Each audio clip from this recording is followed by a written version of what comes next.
Hi everyone and welcome back to a new video. In this video I'm going to be showing you how to make a very simple combat system. So if you go ahead and try to punch a dummy or a player, it will punch it, it will have some knockback, a punch animation, and it will also play a nice looking particle. Also, if you guys want to support me and want to have access to all of my project files, including the one you're watching right now, they will all be available on my Patreon in the $10 tier.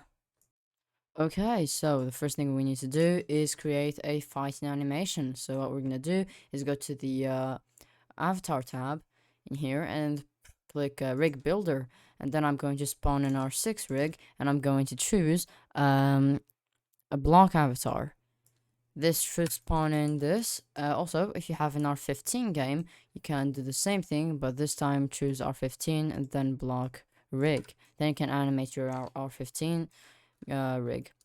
Okay, so what I'm gonna do is go to the animation editor and I'm going to click my rig and I'm going to animate it. But for me, I already made an animation, so I'm just going to hit these three dots over here, import from Roblox, and I'm going to import my punch animation. Now I don't think you can see what I'm doing, but I just click the three dots, import from Roblox, and just clicked on the punch animation that I made earlier. Now this is pretty bad looking punch animation, and what I did is click these three dots again. Also, you might not be able to see it because I'm not really recording this tab, and just click set animation priority and check action. So three dots, set animation priority and action. Okay, so the next thing I did is go over to the part where the dummy threw the punch. So in here, this is the part where the punch should be registered. So what I'm gonna do is just select these keyframes over here, right click.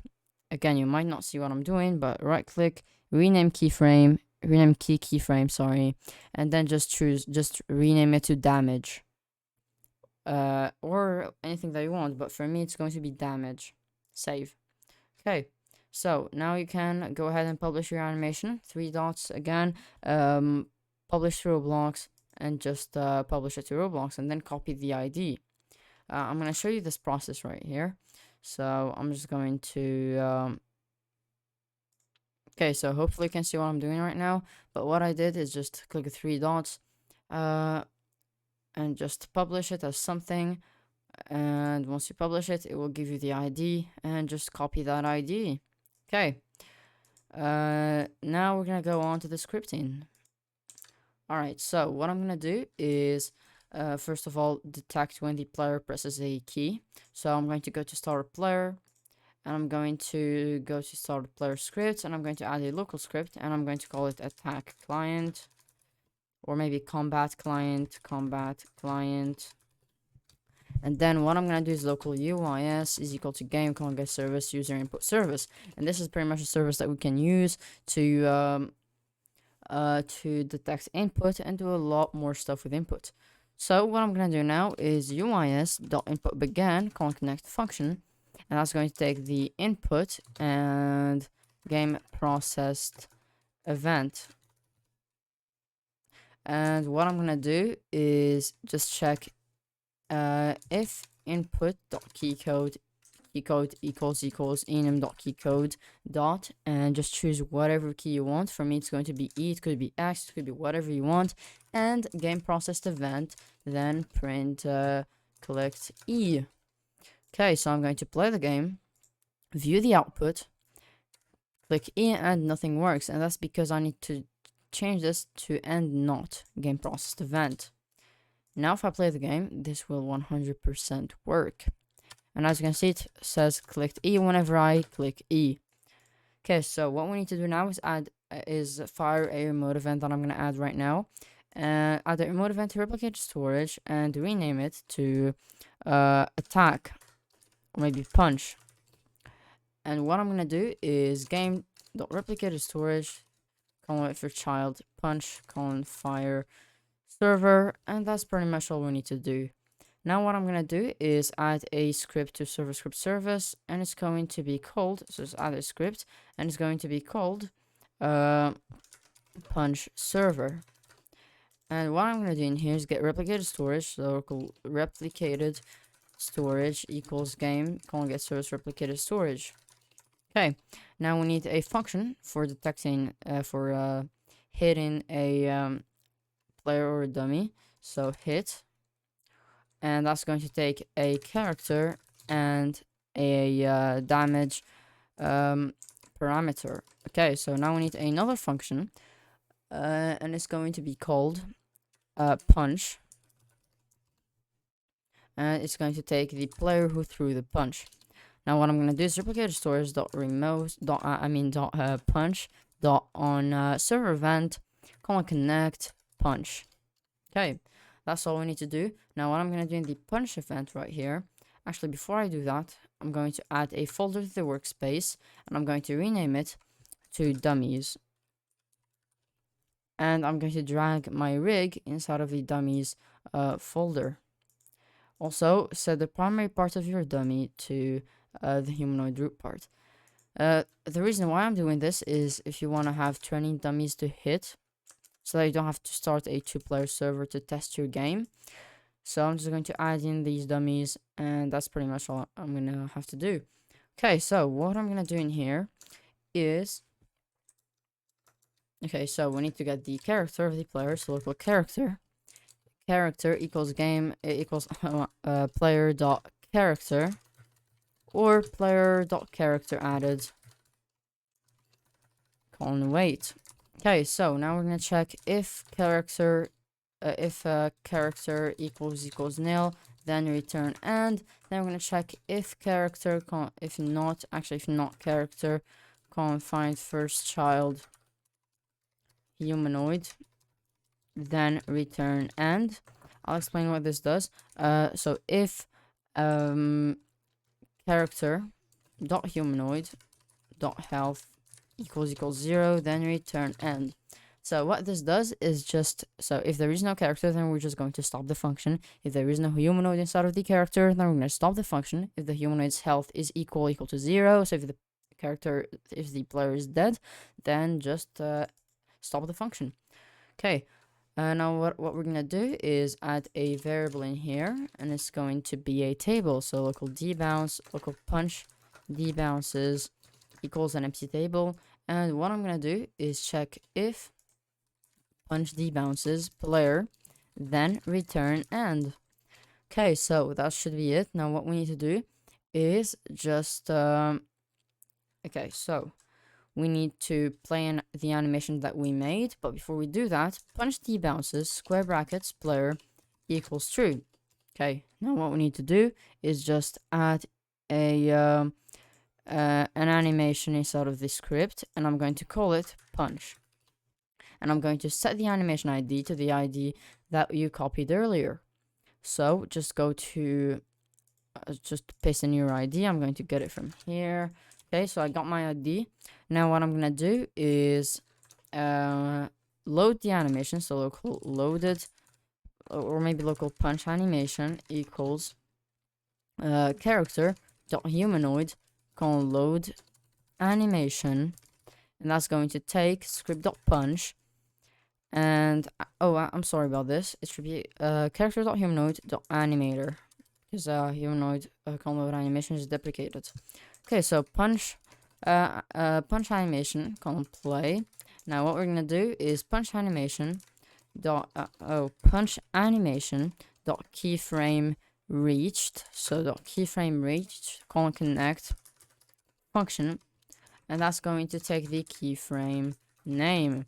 Now what we need to do is if keyframe name equals, or maybe if it's not equal to damage, remember how we named a keyframe damage, then return.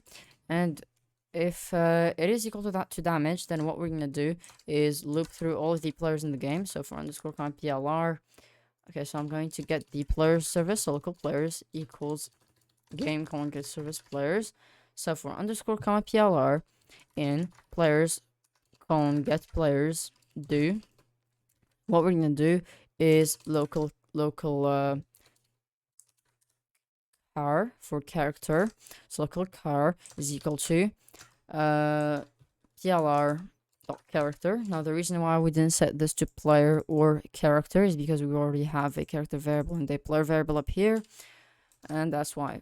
Okay, so what I'm gonna do is check if char is equal to nil, then or player equals nil, then return end.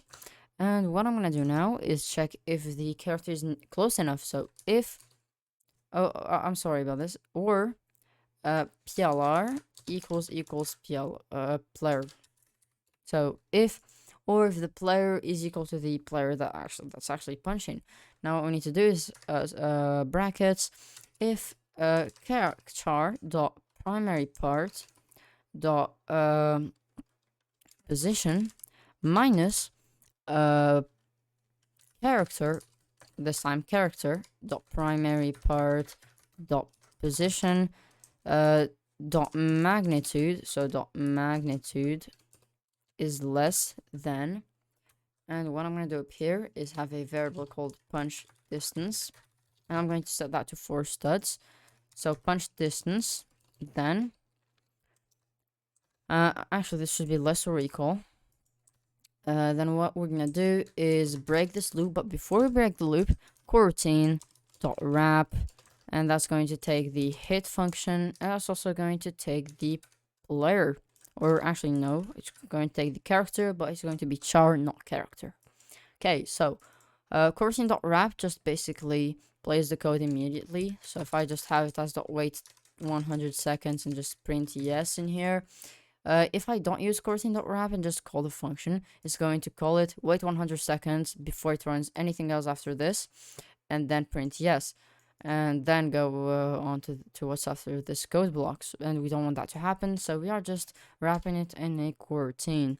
Okay, so what we need to do now is do the same thing, but for the training dummies. So for underscore compilr in, and this is going to be workspace.dummies calling get children.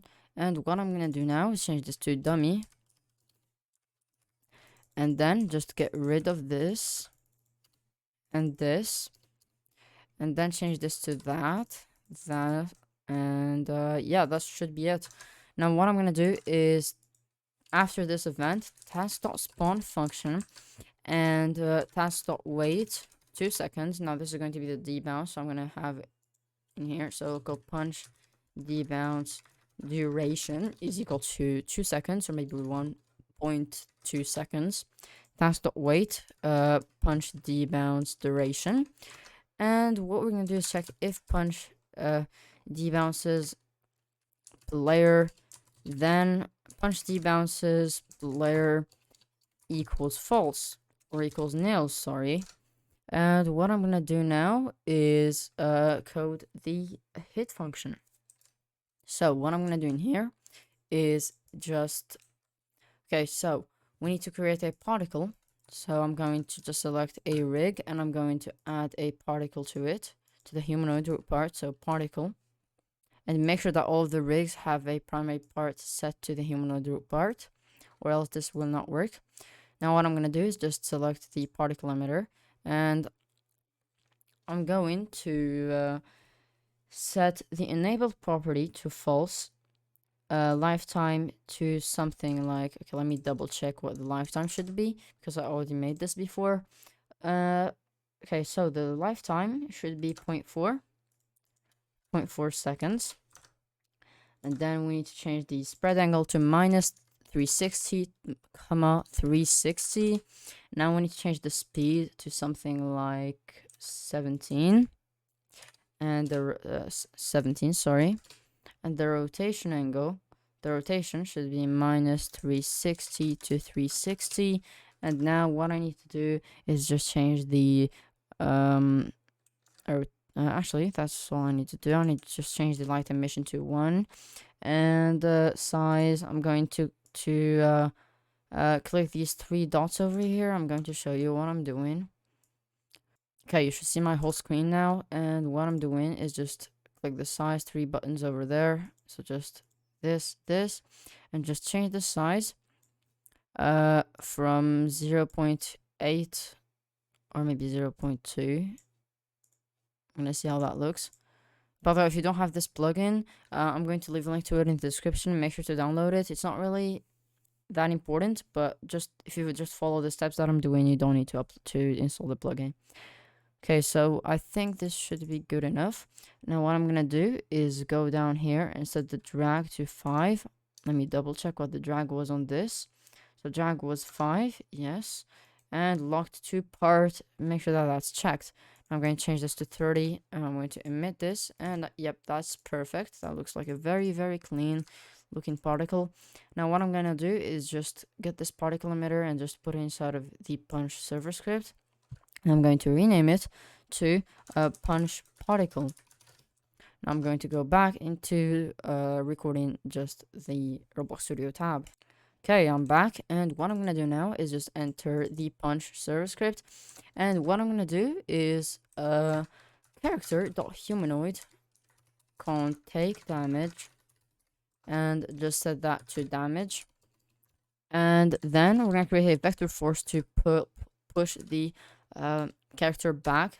So is equal to instance.new vector force, and vector force.attachment 0 is equal to character.primary part.root attachment, and vector force.force is equal to vector3.new 0,0,40,000, and vector force.parent is equal to character.primary part. Now we need to clone the particle, so local particle equals script punch particle clone particle.parent equals character.primary part, and particle emit 30.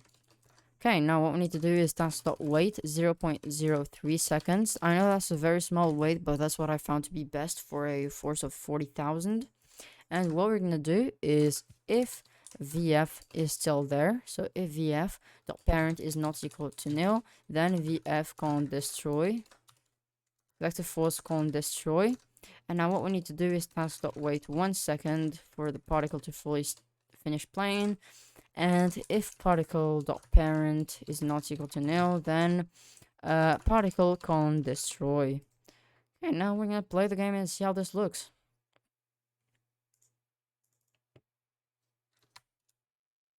Okay, so I'm going to punch this guy, and nothing happens. We should have an error, but we do not have an error. So I'm gonna see what the problem is, and I think it does play the animation. And let's see if it does call this function. So just print yes. I'm going to record the process of debugging this. Now I'm going to punch this, and it does not print yes. So we know that the problem is not from this function, but from the for loops. And I'm guessing it's from, okay, so dummies can't get children. If dummy.primary part.position minus character.primary part.position.magnitude is less or equal than punch distance, then 14.wrap. So I think the problem is within this right here. Okay, so I'm just going to print E whenever we loop through the dummies, so that we know what's causing that. And yep, I think I know what's doing this. So what we're gonna do in here is check if keyframe name equals damage, then paste in that. And now what we need to do is print yes reached keyframe, and see if it prints yes reached keyframe. And let's see, so yes reached keyframe, but it does not print whatever is after that. So I'm going to fix this, and I'll be back. Okay, so I think I got it, and what the error was is in here I typed in return, but it should be continue, and now everything should work. And by the way, this should be character comma damage, so maybe you can have it up here, local punch damage equals 30, and in here I'm just going to pass in the punch damage, and then you can just do the same thing in here. And now I think it should work, so I'm going to get rid of this, put this back. So if keyframe name is not equal to damage, then return. And what I'm gonna do now is just get rid of this, and format the code again. Remove this empty space and play the game. And I think everything should work fine. I haven't tested this yet, but let's hope that it does.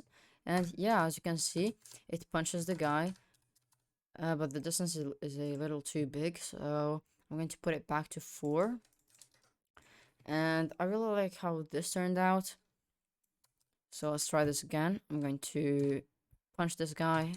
As you can see, it does punch it, and it works. So I'm going to punch the other guy.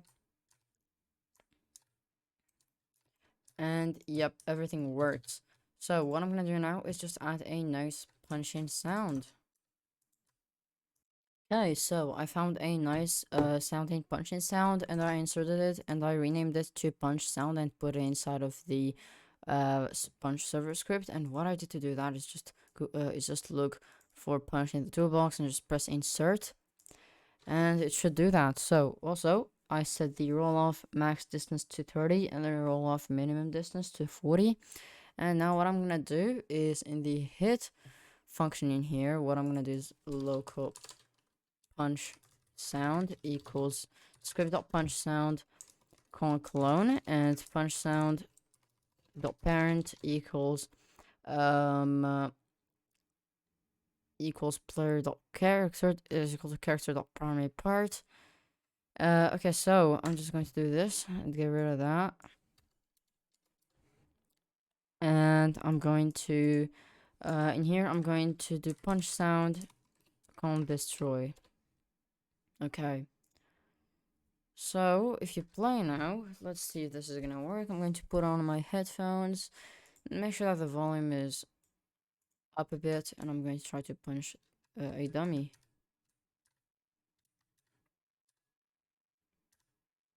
Okay, so it does work. I'm gonna try this again. You shouldn't be able to hear it, but I do, so I think that, so yeah, this works. Okay, so one thing that I forgot to mention is instead of sending the character in here, instead of sending the primary part, this should be the humanoid root part in here. Where is it? So humanoid root part. And now if you test it with 2 players, it should work. Okay, so I just started and everything works. So yeah, that's going to be it for the tutorial. If this helped, make sure to subscribe, like the video, share it with your friends, and I'll see you all in the next video. Bye!